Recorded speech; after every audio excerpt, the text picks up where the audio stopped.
জানিয়ে দেব এই মুহূর্তে হাতে পাওয়া সর্বশেষ গুরুত্বপূর্ণ আপডেট বাংলা সংবাদ। শুরুতেই থাকছে শেখ হাসিনা কোথায়, ভারতে নাকি আরব আমিরাতে? পদত্যাগ করে দেশ ত্যাগ করা বাংলাদেশের সাবেক প্রধানমন্ত্রী আওয়ামী লীগ সভানেত্রী শেখ হাসিনা ভারত ছেড়েছেন এমন গুঞ্জন উঠেছে সর্বত্র। বেশ কয়েকটি সূত্র ও গণমাধ্যম এমন তথ্য দিয়েছে, তবে নিশ্চিতভাবে কোনো সূত্রই বিস্তারিত জানাতে পারেনি। তাদের বক্তব্য, ভারত ছেড়ে শেখ হাসিনা আরব আমিরাতের আজমান শহরে আশ্রয় নিয়েছে। সংবাদ মাধ্যমগুলোতে প্রকাশ করা হয়েছে যে আরব আমিরাতের আজমানে আওয়ামী লীগের প্রভাবশালী নেতা শামীম ওসমানের নিজের একটি বাড়ি রয়েছে। সম্প্রতি তাকে দেশটিতে দেখা গেছে। সেখানে তিনি তার পরিবার সহ শীর্ষ কয়েকজন নেতাদের আশ্রয়ের বিষয়ে কাজ করছেন। সাবেক প্রধানমন্ত্রী শেখ হাসিনাকে তিনি এ বিষয়ে সহযোগিতা করবেন বলে জানা গেছে সূত্রগুলো থেকে। জানাবো আবু সাইদকে সন্ত্রাসী আখ্যা, নির্বাহী ম্যাজিস্ট্রেট উর্মি বরখাস্ত।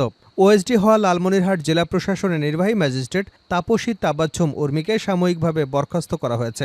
আজ সোমবার জনপ্রশাসন মন্ত্রণালয়ের জনসংযোগ কর্মকর্তার পক্ষ থেকে সংবাদ মাধ্যমকে এ তথ্য জানানো হয়েছে। বৈষম্য বিরোধী ছাত্র আন্দোলনে পুলিশের গুলিতে নিহত বেগম রোকেয়া বিশ্ববিদ্যালয়ের ছাত্র আবু সাইদকে সন্ত্রাসী আখ্যা দিয়ে ফেসবুকে পোস্ট দিয়েছিলেন তাপসী তাবাচ্ছুম উর্মি। তার বিরুদ্ধে সরকারি বিধি অনুযায়ী প্রশাসনিক ব্যবস্থা নেবারও প্রক্রিয়া শুরু করেছে সরকার। এদিকে গত 7 দিনে ভারতে গেছে 411 টন ইলিশ। অনেক আলোচনা সমালোচনার পর ভারতে রপ্তানি হচ্ছে বাংলাদেশের ইলিশ। যশোরের বেনাপোল স্থলবন্দর দিয়ে গত 7 দিনে 131 ট্রাকে করে 411 টন 300 কেজি ইলিশ ভারতে রপ্তানি করা হয়েছে। জানিয়ে দেব, দুর্নীতি কিছুটা কমলেও চাঁদাবাজি তেমন কমেনি পরিকল্পনা উপদেষ্টা। দুর্নীতি কিছুটা কমেছে বলে জানিয়েছেন পরিকল্পনা ও শিক্ষা উপদেষ্টা ডক্টর ওয়াহিদুজ্জামান মাহমুদ। তবে চাঁদাবাজি কমেনি বলে জানিয়েছেন তিনি। সোমবার প্রধান উপদেষ্টার কার্যালয়ে অন্তর্বর্তীকালীন সরকারের দ্বিতীয় জাতীয় অর্থনৈতিক পরিষদের নির্বাহী কমিটির বৈঠক শেষে রাজধানীর শেরেবাংলা নগরে এনইসি সম্মেলন কক্ষে সংবাদ সম্মেলনে উপদেষ্টা একথা বলেন। এবারে জানাবো সাবের হোসেন চৌধুরীকে লক্ষ্য করে পঞ্চা ডিম নিক্ষেপ। বিএনপির কার্যালয়ে পুলিশের লাঠি চার্জে মকবুল নামের এক কর্মী নিহত হবার ঘটনায় দায়ের করা মামলায় সাবেক মন্ত্রী সাবের হোসেন চৌধুরীকে 5 দিনের রিমান্ড মঞ্জুর করেছেন আদালত। হত্যা মামলা রিমান্ড শুনানি শেষে আদালতের সামনে সাবের হোসেনের উপর পচা ডিম নিক্ষেপ করেছেন বিএনপি নেতাকর্মীরা। এছাড়া আদালতে পুলিশের প্রোটোকল ভেঙে তার উপর হামলারও চেষ্টা করেছে কয়েকজন।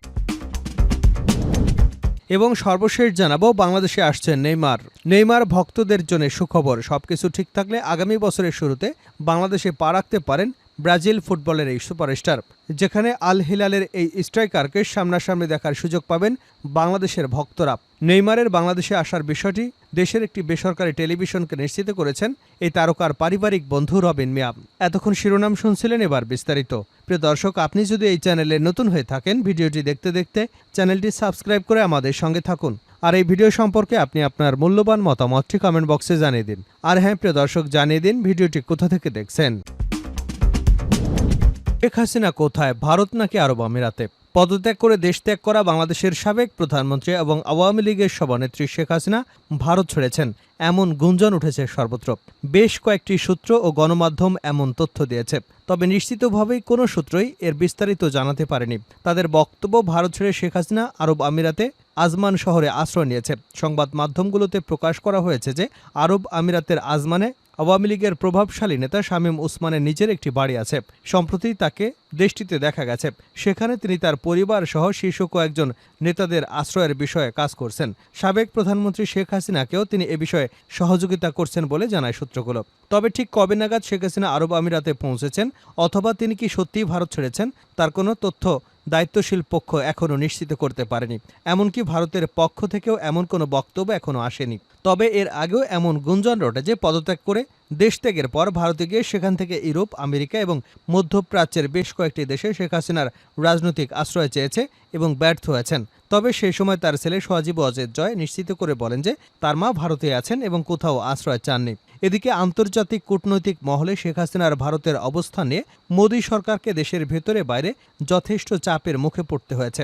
এ নিয়ে মোদী সরকারকে বিব্রতকর অবস্থার মধ্য দিয়ে যেতে হয়েছে বলে বেশ কিছু আন্তর্জাতিক গণমাধ্যম নিশ্চিত করেছে।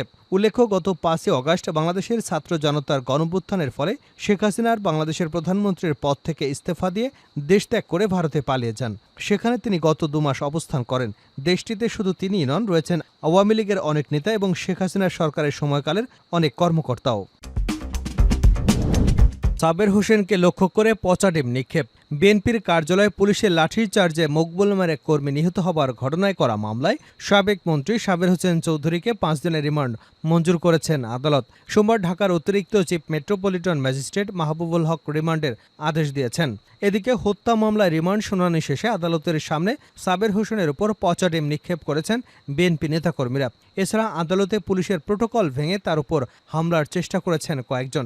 এর আগে মামলার তদন্ত কর্মকর্তা পল্টন মডেল থানার উপপরিদর্শক নাজমুল হাসান তাকে আদালতে হাজির করে 10 দিনের রিমান্ড আবেদন করেন। বাদীপক্ষের ঢাকা আইনজীবী সমিতির সাবেক সাধারণ সম্পাদক ওমর ফারুকী রিমান্ড আবেদনের পক্ষে শুনানি করেন। এদিকে আসামি পক্ষের জ্যেষ্ঠ আইনজীবী এহসানুল হক সমাজি রিমান্ড বাতিল সহ জামিন আবেদন করেন। সেই আবেদনের শুনানি শেষে বিচারক 5 দিনের রিমান্ডের আদেশ দিয়েছেন।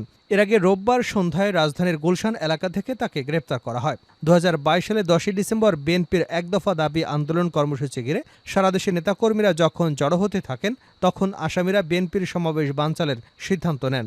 2022 সালের 7 ডিসেম্বর অজ্ঞাতনামা 500 থেকে 600 জনকে আসামি বিএনপির কেন্দ্রীয় কার্যালয়ের সামনে ত্রাসে রাজত্ব কায়েম করেন। আসামিরা বিএনপির অফিসে প্রবেশ করে ব্যাপক ভাঙচুর চালায়। এ সময় পুলিশ বিএনপির কার্যালয়ে থাকা নেতাকর্মীদের লাঠিচার্জ এবং গুলি করে।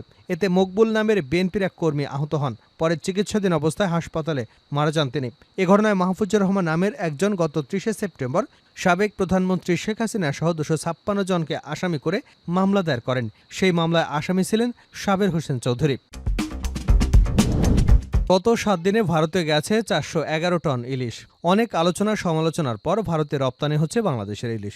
যশোরের বেনাপোল স্থলবন্দর দিয়ে গত 7 দিনে 131 ট্রাকে করে 411 টন 300 কেজি ইলিশ ভারতে রপ্তানি করা হয়েছে।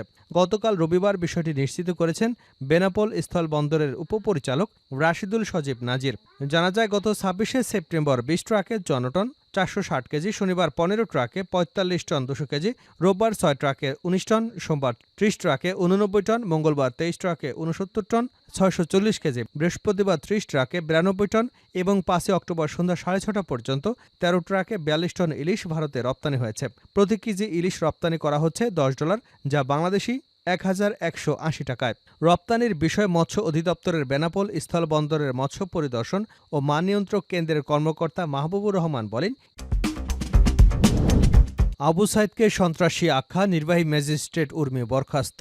ওএসডি হওয়া লালমনিরহাট জেলা প্রশাসনের নির্বাহী ম্যাজিস্ট্রেট তাপসী তাবাচ্ছুম উর্মিকে সাময়িকভাবে বরখাস্ত করা হয়েছে। সোমবার জনপ্রশাসন মন্ত্রণালয়ের জনসংযোগ কর্মকর্তার পক্ষ থেকে সংবাদ মাধ্যমকে এ তথ্য জানানো হয়েছে। বৈষম্য বিরোধী ছাত্র আন্দোলনে পুলিশের গুলিতে নিহত বেগম রোকেয়া বিশ্ববিদ্যালয়ের ছাত্র আবু সাইদকে সন্ত্রাসী আখ্যা দিয়ে ফেসবুকে পোস্ট দিয়েছিলেন তাপসী তাবাচ্ছুম উর্মি। তার বিরুদ্ধে চাকুরি বিধি অনুযায়ী প্রশাসনিক ব্যবস্থা নেওয়ার প্রক্রিয়া শুরু করেছে সরকার।